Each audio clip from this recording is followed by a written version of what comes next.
ଆଜି ହେଉଛି ଗୁରୁବାର 7 ମେ 2026 ଆଉ ଆଜିର ଏହି ଗଭୀର ଆଲୋଚନାକୁ ସମସ୍ତଙ୍କୁ ସ୍ୱାଗତ। ମାନେ ଆଜି ଆମେ ଏମିତି କିଛି ବିଷୟ ଉପରେ କଥା ହେବା ଯାହା ଓଡ଼ିଶାର ଲୋକଙ୍କ ଉପରେ ସିଧାସଳଖ ପ୍ରଭାବ ପକାଉଛି। କିନ୍ତୁ ଆମେ କୌଣସି ନିର୍ଦ୍ଦିଷ୍ଟ ନ୍ୟୁଜ୍ ଚ୍ୟାନେଲ ବା ଗଣମାଧ୍ୟମର ନାଁ ନେବୁ ନାହିଁ। ସମ୍ପୂର୍ଣ୍ଣ ନିରପେକ୍ଷ ଭାବେ ଖାଲି ତଥ୍ୟ ଆଉ ଡିଜିଟାଲ ଟ୍ରେଣ୍ଡ ଉପରେ ଫୋକସ୍ କରିବା। ହଁ, ଏକଦମ ଠିକ୍ କଥା। ମାନେ ଆଜିକାଲି ଲୋକେ ଟିଭି ଛାଡ଼ି ମୋବାଇଲ ସ୍କ୍ରିନ୍ରେ କ'ଣ ସର୍ଚ୍ଚ କରୁଛନ୍ତି, ୟୁଟ୍ୟୁବ୍ ଭଳି ପ୍ଲାଟଫର୍ମରେ କେଉଁ ଭିଡିଓ ଦେଖୁଛନ୍ତି, ସେଇଟା ଜାଣିବା ବହୁତ ଜରୁରୀ। କାରଣ ଲୋକଙ୍କ ସର୍ଚ୍ଚ ହିଷ୍ଟ୍ରି ହିଁ ସମାଜର ପ୍ରକୃତ ମାନସିକତାକୁ ଦେଖାଏ। ସତ କହିଲେ, ମୁଁ ଯେତେବେଳେ ଗତ 24 ଘଣ୍ଟାର ସର୍ଚ୍ଚ ଡାଟା ଦେଖୁଥିଲି, ବହୁତ ଆଶ୍ଚର୍ଯ୍ୟ ଲାଗିଲା।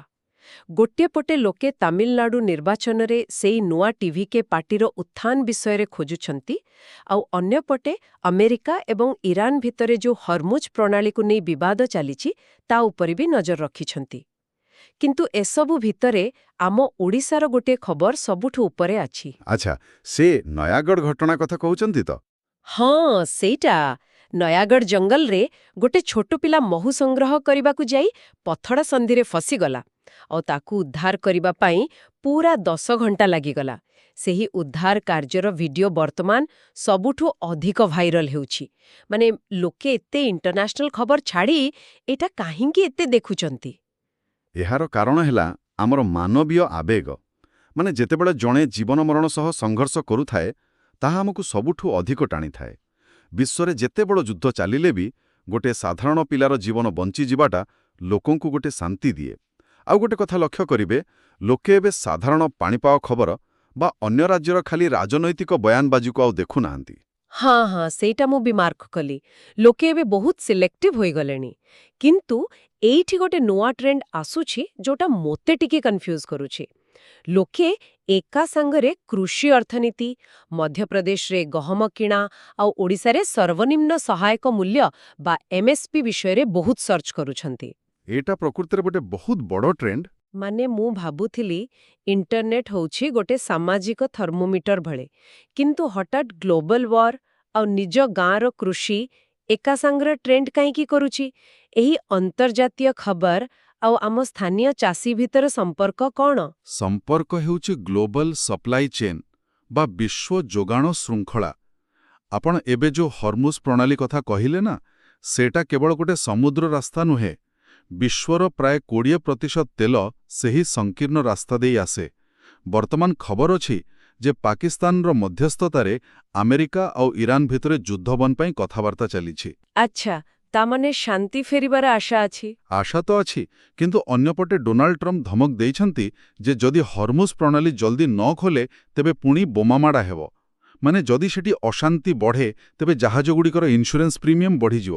ଓହୋ, ତାମାନେ ସିଧାସଳଖ ଅଶୋଧିତ ତୈଳ ଦର ଆକାଶ ଛୁଆଁ ହେବ। ଏକଦମ ଠିକ୍। ଆଉ ତେଲ ଦର ବଢ଼ିଲେ କ'ଣ ହେବ? ରାସାୟନିକ ସାର ବା ଫର୍ଟିଲାଇଜର ତିଆରି ଖର୍ଚ୍ଚ ବଢ଼ିବ, ଟ୍ରାକ୍ଟରରେ ପଡ଼ୁଥିବା ଡିଜେଲ ଦାମ ବଢ଼ିବ। ଏବେ ଭାବନ୍ତୁ ଓଡ଼ିଶାର ଜଣେ ସାଧାରଣ ଚାଷୀ କଥା। ତାଙ୍କୁ ହୁଏତ ଆମେରିକା ରାଜନୀତି ସହ କିଛି ଫରକ ପଡ଼େନି। ହଁ, ସେ ତ ଖାଲି ନିଜ ଚାଷ କଥା ବୁଝିବେ। ଠିକ୍ କଥା। କିନ୍ତୁ ଯେତେବେଳେ ସେ ଦେଖିବେ ଯେ ସାର ଆଉ ଡିଜେଲ ଦାମ ହଠାତ୍ ବଢ଼ିଯିବାର ଆଶଙ୍କା ଅଛି, ସେତେବେଳେ ସେ ବାଧ୍ୟ ହୋଇ ସରକାରୀ MSP ଆଉ କୃଷି ସହାୟତା ବିଷୟରେ ୟୁଟ୍ୟୁବରେ ସର୍ଚ୍ଚ କରିବେ। କାରଣ MSP ହିଁ ତାଙ୍କୁ ଏହି ଆର୍ଥିକ ଧକ୍କାରୁ ବଞ୍ଚାଇବ। ବାପ୍ରେ, ମାନେ ହଜାର ହଜାର ମାଇଲ ଦୂରରେ ଥିବା ସମୁଦ୍ରର ଅଶାନ୍ତି ଆମ ଗାଁ ଚାଷୀଙ୍କ ପକେଟ ଉପରେ ଏତେ ବଡ଼ ପ୍ରଭାବ ପକାଉଛି। କିନ୍ତୁ ପ୍ରକୃତରେ ଦେଖିବାକୁ ଗଲେ ଆମକୁ ଏତେ ଦୂର ଯିବାର ବି ଦରକାର ନାହିଁ। ଆମ ନିଜ ପଡ଼ୋଶୀ ରାଜ୍ୟ ପଶ୍ଚିମବଙ୍ଗରେ ଯାହା ଚାଲିଛି, ସେଟା ବି ତ ଆମ ପାଇଁ ଗୋଟେ ବଡ଼ ବିପଦ। ହଁ, ପଶ୍ଚିମବଙ୍ଗ ସ୍ଥିତି ବର୍ତ୍ତମାନ ବହୁତ ଉଦ୍ବେଗଜନକ ଅଛି। ନିର୍ବାଚନ ପରେ ସେଠି ହିଂସା ଥମିବାର ନାଁ ନେଉନି। ହଁ, ମୁଁ ପଢ଼ୁଥିଲି ଯେ ବିଜେପି ନେତା ଶୁଭେନ୍ଦୁ ଅଧିକାରୀଙ୍କ ପିଏ ଚନ୍ଦ୍ରନାଥ ରଥଙ୍କୁ ଗୁଳି କରି ହତ୍ୟା କରାଯାଇଛି। ଆଉ ସେପଟେ ମମତା ବାନାର୍ଜୀ କହୁଛନ୍ତି ନିର୍ବାଚନରେ ଅନିୟମିତତା ହୋଇଛି, ସେ ଇସ୍ତଫା ଦେବେନି। ଏମିତିକି ତାଙ୍କ ଦଳର ପ୍ରାୟ 1500 ଅଫିସ ହାଇଜାକ୍ ହୋଇଛି ବୋଲି ସେ ଦାବି କରୁଛନ୍ତି। ଆମେ ଏଠି କାହା ସପକ୍ଷରେ କି ବିପକ୍ଷରେ କିଛି କହୁନାହୁଁ, କିନ୍ତୁ ମୋର ପ୍ରଶ୍ନ ହେଉଛି ଏହି ସୀମାବର୍ତ୍ତୀ ରାଜ୍ୟର ଅରାଜକତା ଓଡ଼ିଶା ବଜାର ଉପରେ କେମିତି ପ୍ରଭାବ ପକାଏ? ମାନେ ଏହାର ମେକାନିଜମଟା ପ୍ରକୃତରେ କ'ଣ? ମେକାନିଜମଟା ବହୁତ ସିମ୍ପଲ ଆଜ୍ଞା। ଏଇଟା ହେଉଛି ଲଜିଷ୍ଟିକ୍ସ ମୋବିଲିଟି। ପଶ୍ଚିମବଙ୍ଗ ହେଉଛି ଉତ୍ତର ପୂର୍ବ ଭାରତ ଆଉ ଓଡ଼ିଶା ଭିତର ଗୋଟେ ମେଇନ୍ କନେକ୍ଟିଂ ରୁଟ୍। ଆମର ବହୁତ କଞ୍ଚାମାଲ ଆଉ ଦୈନନ୍ଦିନ ଖାଉଟି ଜିନିଷ ସେହି ବାଟ ଦେଇ ଆସେ। ଯେମିତିକି ଆଳୁ, ପିଆଜ। ହଁ, ଆଳୁ, ପିଆଜ, ପନିପରିବା ଏସବୁ। ଯେତେବେଳେ ସେଠି ରାଜନୈତିକ ହିଂସା ହୁଏ, ରାସ୍ତା ଅବରୋଧ ହୁଏ, ଶହ ଶହ ଟ୍ରକ୍ ହାଇୱେରେ ଅଟକି ରହିଯାଏ, ଯେଉଁ ଜିନିଷ 24 ଘଣ୍ଟାରେ ପହଞ୍ଚିବା କଥା ତାକୁ 3-4 ଦିନ ଲାଗିଯାଏ। ଓ ସେଥିରେ ପନିପରିବା ନଷ୍ଟ ହୋଇଯିବ। ଏକଦମ। ଆଉ ତା ସହ ଟ୍ରାନ୍ସପୋର୍ଟବାଲା ବି ରିସ୍କ ପ୍ରିମିୟମ ଦେଖି ଭଡ଼ା ବଢ଼ାଇ ଦିଅନ୍ତି। ତେଣୁ ସୀମା ଆରପଟେ ବୋମା ଫୁଟିଲେ ସୀମା ଏପଟେ ଆମ ବଜାରରେ ଜିନିଷ ଦାମ ଆକାଶ ଛୁଆଁ ହୋଇଯାଏ। ଏଟା ପଲିଟିକ୍ସ ନୁହେଁ, ଏଟା ଶୁଦ୍ଧ ଇକୋନୋମିକ୍ସ। ବୁଝି ହେଉଛି। ତାମାନେ ଆମେ କେବଳ ଗୋଟିଏ ରୁଟ୍ ଉପରେ ଏତେ ନିର୍ଭର କରିବାଟା ଆଦୌ ଠିକ୍ ନୁହେଁ। ଆଉ ମୋତେ ଲାଗୁଛି ସରକାର ଏକଥାଟା ଧୀରେ ଧୀରେ ବୁଝିଲେଣି। କାରଣ ନିକଟରେ ମୁଖ୍ୟମନ୍ତ୍ରୀ ମୋହନ ଚରଣ ମାଝୀ ଯେମିତି ଗୁଜରାଟର ମୁନ୍ଦ୍ରା ପୋର୍ଟରେ ଶିଳ୍ପପତିମାନଙ୍କ ସହ କଥା ହେଲେ, ସେଠି ସେ ଗୋଟେ 2 ଉପକୂଳ ରଣନୀତି ବା 2 କୋଷ୍ଟ ଷ୍ଟ୍ରାଟେଜି କଥା ଉଠାଇଛନ୍ତି। ସେ କହୁଛନ୍ତି ଭାରତର ପଶ୍ଚିମ ଉପକୂଳ ସହ ଆମ ପୂର୍ବ ଉପକୂଳକୁ ସିଧାସଳଖ ଯୋଡ଼ିବାକୁ। ହଁ, ଏଇଟା ଗୋଟେ ମାଷ୍ଟର ଷ୍ଟ୍ରୋକ୍ କହିଲେ ଚଳେ। ଦେଖନ୍ତୁ, ଭାରତର ପଶ୍ଚିମ ଉପକୂଳ ଯେମିତିକି ଗୁଜରାତ, ମହାରାଷ୍ଟ୍ର, ସେଠି ବହୁତ ପୁଞ୍ଜି ଅଛି ଆଉ ଅତ୍ୟାଧୁନିକ ଟେକ୍ନୋଲୋଜି ଅଛି। ମୁନ୍ଦ୍ରା ଭଳି ବନ୍ଦର ସମ୍ପୂର୍ଣ୍ଣ ସ୍ୱୟଂଚାଳିତ। ଅନ୍ୟପଟେ ଆମ ଓଡ଼ିଶାରେ ବିପୁଳ ଖଣିଜ ସମ୍ପଦ ଅଛି ଆଉ ଶସ୍ତା ମାନବ ସମ୍ବଳ ଅଛି। ଆଉ ଆମେ ଦକ୍ଷିଣ ପୂର୍ବ ଏସିଆ ବଜାର ପାଇଁ ଗୋଟେ ପ୍ରାକୃତିକ ଗେଟୱେ ମଧ୍ୟ। ବିଲକୁଲ। ଯେତେବେଳେ ଆମେ ଏହି 2ଟି ଉପକୂଳକୁ ଯୋଡ଼ିବା, ଏହାର ଅର୍ଥ ହେଲା ପଶ୍ଚିମରୁ ପୁଞ୍ଜି ଆଉ ଜ୍ଞାନକୌଶଳ ଆଣି ଆମ ଓଡ଼ିଶାରେ ବନ୍ଦର ଭିତ୍ତିକ ଶିଳ୍ପାୟନ କରିବା। ଏହାଦ୍ୱାରା ପଶ୍ଚିମବଙ୍ଗ ଭଳି ସ୍ଥଳପଥ ଉପରେ ଆମର ନିର୍ଭରଶୀଳତା ବହୁତ କମିଯିବ। ସେଇଟା ଗୋଟେ ବଡ଼ ରିଲିଫ୍ ହେବ ନିଶ୍ଚୟ। ଆଉ ଖାଲି ଶିଳ୍ପାୟନ ନୁହେଁ, ସରକାର ସହରୀକରଣ ଉପରେ ବି ଜୋର ଦେଉଛନ୍ତି। ଭିଜନ 2036 ଅଧୀନରେ ଏ ରୁଫ୍ ଫର୍ ଅଲ୍ ଲକ୍ଷ୍ୟ ରଖାଯାଇଛି, ଯେଉଁଥିରେ 80% ସହରାଞ୍ଚଳ ଲୋକଙ୍କୁ ଘର ଯୋଗାଇ ଦିଆଯିବ। ଆଉ ମାଲକାନଗିରିରେ ତ 500 କୋଟି ଟଙ୍କାର ଗ୍ରାମୀଣ ଭିତ୍ତିଭୂମି ପ୍ରକଳ୍ପ ଆରମ୍ଭ ହୋଇଛି। ହଁ, ଏସବୁ ଇନଫ୍ରାଷ୍ଟ୍ରକ୍ଚର ପ୍ରୋଜେକ୍ଟସ୍ ଆମ ରାଜ୍ୟ ପାଇଁ ଗୋଟେ ନୂଆ ଦିଶା। କିନ୍ତୁ ମୁଁ ଏହାକୁ ଗୋଟେ ସ୍ମାର୍ଟଫୋନ୍ ସହ ତୁଳନା କରୁଛି। ମାନେ ବନ୍ଦର, ରାସ୍ତାଘାଟ, କୋଠାବାଡ଼ି ଏସବୁ ହେଲା ସ୍ମାର୍ଟଫୋନ୍ର ହାର୍ଡୱେର୍। କିନ୍ତୁ ଯେତେବେଳେ ଯାଏଁ ଭିତରେ ଥିବା ସଫ୍ଟୱେର୍ ଠିକ୍ରେ କାମ ନ କରିବ, ସେ ଫୋନ୍ର କିଛି ମୂଲ୍ୟ ନାହିଁ। ଏଠି ସଫ୍ଟୱେର୍ ମାନେ ହେଉଛି ଜନକଲ୍ୟାଣକାରୀ ଯୋଜନା। ଏକଦମ ସଠିକ ଉଦାହରଣ ଦେଲେ। ଯେମିତିକି ମଧୁବାବୁ ପେନ୍ସନ୍ ଯୋଜନାର ସମ୍ପ୍ରସାରଣ ହୋଇଛି। ପୂର୍ବରୁ ନିୟମ ଥିଲା କି ପୁରୁଣା ଲୋକଙ୍କ ମୃତ୍ୟୁ ହେଲେ ଯାଇ ନୂଆ ଲୋକଙ୍କୁ ଜାଗା ମିଳିବ। କିନ୍ତୁ ଏବେ ଏକା ସାଙ୍ଗରେ 6 ଲକ୍ଷ ନୂଆ ହିତାଧିକାରୀଙ୍କୁ ସାମିଲ କରାଯାଉଛି। 60ରୁ 79 ବର୍ଷ ଭିତରେ ଥିବା ବୃଦ୍ଧ ବୃଦ୍ଧାଙ୍କୁ 500 ଟଙ୍କା ଆଉ 80 ବର୍ଷରୁ ଊର୍ଦ୍ଧ୍ୱଙ୍କୁ 700 ଟଙ୍କା ମିଳିବ। କିନ୍ତୁ ଏଇଠି ମୋର ଗୋଟେ କଡ଼ା ପ୍ରଶ୍ନ ଅଛି। କୁହନ୍ତୁ, କ'ଣ ସେ ପ୍ରଶ୍ନ? ଆମେ ତ କହୁଛୁ ଡିଜିଟାଲ ଜରିଆରେ ଡାଇରେକ୍ଟ ବ୍ୟାଙ୍କ ଖାତାକୁ ଟଙ୍କା ଗଲେ ଦୁର୍ନୀତି କମିଯିବ। କିନ୍ତୁ ଉପାନ୍ତ ଅଞ୍ଚଳରେ ଯେଉଁମାନେ ସବୁଠୁ ଗରିବ, ଯାହାଙ୍କ ପାଖରେ ଇଣ୍ଟରନେଟ୍ ନାହିଁ କିମ୍ବା ବ୍ୟାଙ୍କ ବହୁତ ଦୂର, ସେମାନଙ୍କ ପାଇଁ ଏହି ଡିଜିଟାଲ ବ୍ୟବସ୍ଥାଟା ଗୋଟେ ନୂଆ ସମସ୍ୟା ସୃଷ୍ଟି କରୁନି କି? ମାନେ ଯଦି ପଞ୍ଚାୟତ ସ୍ତରରେ ସ୍ୱଚ୍ଛତା ନାହିଁ, ଲୋକେ ତ ସେଇ ଦଲାଲ ବା ବ୍ୟାଙ୍କ ମିତ୍ରଙ୍କ ଉପରେ ନିର୍ଭର କରିବେ। ଆପଣ ପୁରା ଗ୍ରାଉଣ୍ଡ ରିଆଲିଟି କଥା ଉଠାଇଲେ। ମାନେ ଏଇଟାକୁ ହିଁ ତ ଡିଜିଟାଲ ଡିଭାଇଡ୍ କୁହାଯାଏ। ଡାଇରେକ୍ଟ ବେନିଫିଟ୍ ଟ୍ରାନ୍ସଫର ବା ଡିବିଟି ଯୋଗୁଁ ନକଲି ହିତାଧିକାରୀ ତ କମିଛନ୍ତି, ସେ କଥା ମାନିବାକୁ ପଡ଼ିବ। କିନ୍ତୁ ସେହି ବୁଢ଼ାବୁଢ଼ୀଙ୍କୁ ଟଙ୍କା ଉଠାଇବା ପାଇଁ ଘଣ୍ଟା ଘଣ୍ଟା ଲାଇନରେ ଠିଆ ହେବାକୁ ପଡ଼ୁଛି। ଆଉ କେତେ ଜାଗାରେ ମଧ୍ୟସ୍ଥମାନେ କମିଶନ ବି ଖାଉଛନ୍ତି। ହଁ, ସେଇଟା ହିଁ ସବୁଠୁ ବଡ଼ ଦୁଃଖର କଥା। କାରଣ ଆମେ ଟେକ୍ନୋଲୋଜି ତ ଆଣିଦେଲେ, କିନ୍ତୁ ଗ୍ରାଉଣ୍ଡ ଲେଭେଲ ଆକାଉଣ୍ଟେବିଲିଟି ବା ପ୍ରଶାସନିକ ସ୍ୱଚ୍ଛତା ଏବେ ବି ସେଇ ପୁରୁଣା ସ୍ଥିତିରେ ଅଛି। ଆପଣଙ୍କ ସ୍ମାର୍ଟଫୋନ୍ ଉଦାହରଣ ହିସାବରେ କହିଲେ, ଫୋନ୍ ନୂଆ, ସଫ୍ଟୱେର୍ ଅପଡେଟେଡ୍, କିନ୍ତୁ ବ୍ୟବହାର କରୁଥିବା ଲୋକକୁ ଫୋନ୍ ଚଲାଇବା ଆସୁନି। ପ୍ରକୃତରେ ଆଉ ଯେତେବେଳେ ଆମେ ଏ ଗ୍ରାଉଣ୍ଡ ଲେଭେଲ ମାନସିକତା କଥା କହୁଛୁ, ଆମ ସମାଜର କିଛି ଏମିତି ଚିତ୍ର ସାମ୍ନାକୁ ଆସୁଛି ଯାହା ଶୁଣିଲେ ଦେହ ଶୀତେଇ ଉଠିବ। ଆମର ସବୁ ଆର୍ଥିକ ବିକାଶର କଥା ଫିକା ପଡ଼ିଯାଉଛି। ଆପଣ ସେଇ ଗଞ୍ଜାମ ହିଞ୍ଜିଳି ଘଟଣା କଥା ସୂଚାଉଛନ୍ତି ବୋଧହୁଏ? ହଁ, ମାନେ ଗାବନ୍ତୁ ଟିକେ। ଜଣେ 4 ମାସର ଗର୍ଭବତୀ ମହିଳା ପୂଜା ସ୍ୱାଇଁ, ଯାହାଙ୍କୁ ସ୍ୱାମୀ ଛାଡ଼ି ଦେଇଥିଲେ, ତାଙ୍କୁ ତାଙ୍କର ନିଜ ଦିଅର ଲିଟୁ ଗୌଡ଼ କୁରାଡ଼ିରେ ହାଣି ନିର୍ମମ ହତ୍ୟା କଲା। ଆଉ ସବୁଠୁ ଦୁଃଖଦ କଥା ହେଲା ଏହି ବିଭତ୍ସ କାଣ୍ଡ ଘଟିଛି ତାଙ୍କର 3 ବର୍ଷର କୁନି ଝିଅ ଆଖି ସାମ୍ନାରେ। ସେ ପିଲାଟିର ମାନସିକ ଅବସ୍ଥା କ'ଣ ହୋଇଥିବ? ବହୁତ ହି ହୃଦୟ ବିଦାରକ ଘଟଣା ଏଇଟା। ଆଉ ଏଇଟା ଖାଲି ଗୋଟେ ଜାଗାରେ ନୁହେଁ।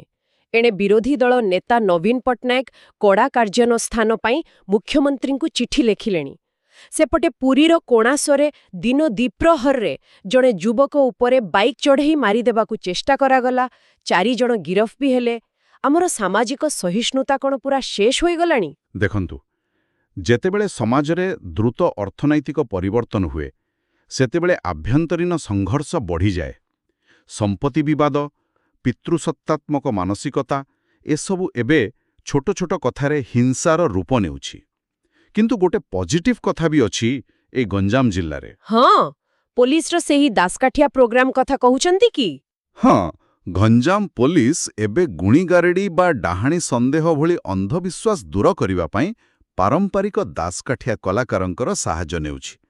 ଏହାର କାରଣ ହେଲା, ଆଇନର ଭୟ ଦେଖାଇଲେ ଲୋକେ ବୁଝିବେନି, କିନ୍ତୁ ଯେତେବେଳେ ନିଜ ଭାଷା ଆଉ କଳା ମାଧ୍ୟମରେ ସେମାନଙ୍କୁ କୁହାଯିବ, ସେମାନଙ୍କ ଗଭୀର ମାନସିକତାକୁ ଆମେ ବଦଳାଇ ପାରିବା। ସେଇଟା ଗୋଟେ ବହୁତ ଭଲ ପଦକ୍ଷେପ।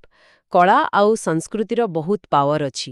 ଆଉ ସଂସ୍କୃତି କଥା ପଢ଼ିଲେ, ନିକଟରେ ଯେଉଁ 14 ଦିନିଆ ଓଡ଼ିଆ ପକ୍ଷ 2026 ଶେଷ ହେଲା, ସେଥିରେ ଓଡ଼ିଆ ଅସ୍ମିତାର ବିରାଟ ଉତ୍ସବ ପାଳନ କରାଗଲା। ନୂଆଦିଲ୍ଲୀଠୁ ନେଇ ଅହମ୍ମଦାବାଦ ଯାଏଁ ଆମ ପ୍ରବାସୀମାନେ ଏକାଠି ହୋଇ ପଖାଳ ଆଉ ହସ୍ତତନ୍ତକୁ ସେଲିବ୍ରେଟ୍ କଲେ। ହଁ, ସେଇଟା ତ ଆମ ପାଇଁ ଗର୍ବର ବିଷୟ। କିନ୍ତୁ ମୋ ମନରେ ଗୋଟେ ଦ୍ୱନ୍ଦ୍ୱ ରହିଯାଉଛି। ଗୋଟିଏ ପଟେ ଆମେ ଅସ୍ମିତା ନାଁରେ ବିଶ୍ୱକୁ ଦେଖାଉଛୁ ଯେ ଆମେ କେତେ ଶାନ୍ତିପ୍ରିୟ ଆଉ ସଂସ୍କୃତି ସମ୍ପନ୍ନ, ଆଉ ଅନ୍ୟପଟେ ନିଜ ଗାଁରେ ଗର୍ଭବତୀ ମହିଳାକୁ କୁରାଢ଼ୀରେ ହଣା ହେଉଛି, ଡାହାଣୀ ସନ୍ଦେହରେ ଜୀବନ୍ତ ପୋଡ଼ି ଦିଆଯାଉଛି। ତାହେଲେ ପ୍ରକୃତ ଓଡ଼ିଶା କେଉଁଟି? ଏହି ଅସ୍ମିତା କ'ଣ ଖାଲି ବାହାର ଲୋକଙ୍କୁ ଦେଖାଇବା ପାଇଁ? ଆପଣ ଏଠି ସମାଜ ବିଜ୍ଞାନର ଗୋଟେ ଗଭୀର କଥା ଉଠାଇଲେ, ଯାହାକୁ କୁହାଯାଏ କଲଚରାଲ ଲ୍ୟାଗ୍ ବା ସାଂସ୍କୃତିକ ପଛୁଆପଣ। ଦେଖନ୍ତୁ, ଏହି ଦୁଇଟି ଯାକ ଚିତ୍ର ଆମ ସମାଜର ହିଁ ଅଟେ। ଯେତେବେଳେ ଆମେ ଅସ୍ମିତା କଥା କହୁଛୁ, ଆମେ ଆମର ଗୋଟେ ଆଦର୍ଶ ରୂପ ବା ଆଇଡିଆଲାଇଜ୍ଡ ଭର୍ଜନ ଦୁନିଆକୁ ଦେଖାଉଛୁ। ମାନେ ଯେଉଁଟା ଆମେ ହେବାକୁ ଚାହୁଁଛୁ। ବିଲକୁଲ। କିନ୍ତୁ ଏହି ଅନ୍ଧବିଶ୍ୱାସ, ପାରିବାରିକ ହିଂସା ଏସବୁ ହେଲା ଆମର ତୃଣମୂଳ ସ୍ତରରେ ରହିଯାଇଥିବା ସାମନ୍ତବାଦୀ ମାନସିକତା। ଆପଣ ରାସ୍ତାଘାଟ, ବନ୍ଦର ବହୁତ ଜଲ୍ଦି ତିଆରି କରିଦେବେ, କାରଣ ସେଥିରେ କେବଳ ଟଙ୍କା ଖର୍ଚ୍ଚ ହୁଏ। କିନ୍ତୁ ଶହ ଶହ ବର୍ଷ ଧରି ଲୋକଙ୍କର ମନରେ ଥିବା କୁସଂସ୍କାର ବଦଳାଇବା ପାଇଁ ପିଢ଼ି ପରେ ପିଢ଼ି ଶିକ୍ଷା ଆଉ ଆନ୍ଦୋଳନ ଦରକାର। ଆମ ଅର୍ଥନୀତି ଆଗକୁ ବଢ଼ିଯାଉଛି, କିନ୍ତୁ ସାମାଜିକ ଚେତନା ପଛରେ ପଡ଼ିଯାଇଛି। ସତରେ ଏକଦମ ବାସ୍ତବ କଥା କହିଲେ ଆପଣ। ବାହାରୁ ଆଧୁନିକ ଦିଶିଲେ ବି ଆମେ ଭିତରୁ ବହୁତ ଦୁର୍ବଳ ଅଛୁ। ଆଉ ଏଇ ସାମାଜିକ ଓ ଅର୍ଥନୈତିକ ଝଡ଼ ଭିତରେ ଯେତେବେଳେ ଆମେ ନିଜକୁ ସମ୍ଭାଳୁଛୁ, ସେତେବେଳେ ପ୍ରକୃତିର ଆଉ ଗୋଟେ ଝଡ଼ ଆମ ଆଡ଼କୁ ଆସିବାର ସୂଚନା ମିଳୁଛି। ହଁ, ବଙ୍ଗୋପସାଗରରେ ଗୋଟେ ନୂଆ ଲଘୁଚାପ ସୃଷ୍ଟି ହେବା ସମ୍ଭାବନା ଅଛି ବୋଲି ପାଣିପାଗ ବିଭାଗ କହିଛି। ପାଣିପାଗ ବିଶେଷଜ୍ଞମାନେ ମୁଖ୍ୟତଃ 2ଟି ଗ୍ଲୋବାଲ ମଡେଲ ଫଲୋ କରୁଛନ୍ତି। ଗୋଟିଏ ହେଲା ଆମେରିକାର GFS ବା ଗ୍ଲୋବାଲ ଫୋରକାଷ୍ଟ ସିଷ୍ଟମ, ଆଉ ଅନ୍ୟଟି ହେଲା ୟୁରୋପର ECMWF ମଡେଲ। ଏହି ସୁପର କମ୍ପ୍ୟୁଟର ମଡେଲ୍ସଗୁଡ଼ିକ କହୁଛନ୍ତି ଯେ ମେ 10 ତାରିଖ ବେଳକୁ ଦକ୍ଷିଣ ପୂର୍ବ ବଙ୍ଗୋପସାଗରରେ ଗୋଟେ ଘୂର୍ଣ୍ଣିବଳୟ ସୃଷ୍ଟି ହେବ। କେଉଁ ଆଡ଼କୁ ମୁହାଇପାରେ ଏହା? ବର୍ତ୍ତମାନର ଆକଳନ ଅନୁସାରେ ଏହା ଶ୍ରୀଲଙ୍କା ଏବଂ ତାମିଲନାଡୁ ଉପକୂଳ ଆଖପାଖରେ ସୃଷ୍ଟି ହେବ। ସମୁଦ୍ରପୃଷ୍ଠର ତାପମାତ୍ରା ବହୁତ ଅଧିକ ଥିବାରୁ ଏହା ଗୋଟେ ସମ୍ଭାବ୍ୟ ବାତ୍ୟାର ରୂପ ମଧ୍ୟ ନେଇପାରେ।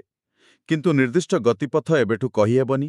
ତଥାପି ଓଡ଼ିଶା ସରକାର ଏହା ତ ବହୁତ ସିରିୟସଲି ନେଇଛନ୍ତି ଆଉ ପ୍ରସ୍ତୁତି ଆରମ୍ଭ କରିଦେଲେଣି। ସତର୍କ ରହିବା ହିଁ ବର୍ତ୍ତମାନ ଆମ ପାଇଁ ସବୁଠୁ ବଡ଼ ଅସ୍ତ୍ର।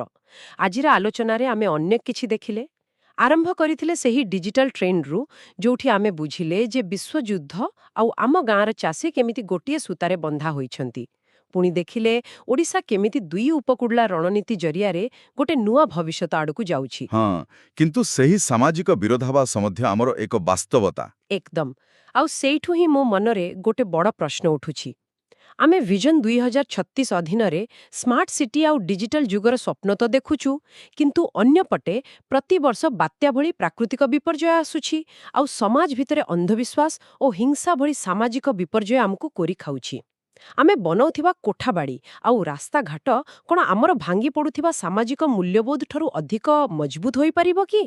ଇନଫ୍ରାଷ୍ଟ୍ରକ୍ଚର ବଢ଼ିଗଲେ କ'ଣ ସମାଜର ମାନସିକତା ଆପେ ଆପେ ବଦଳିଯିବ?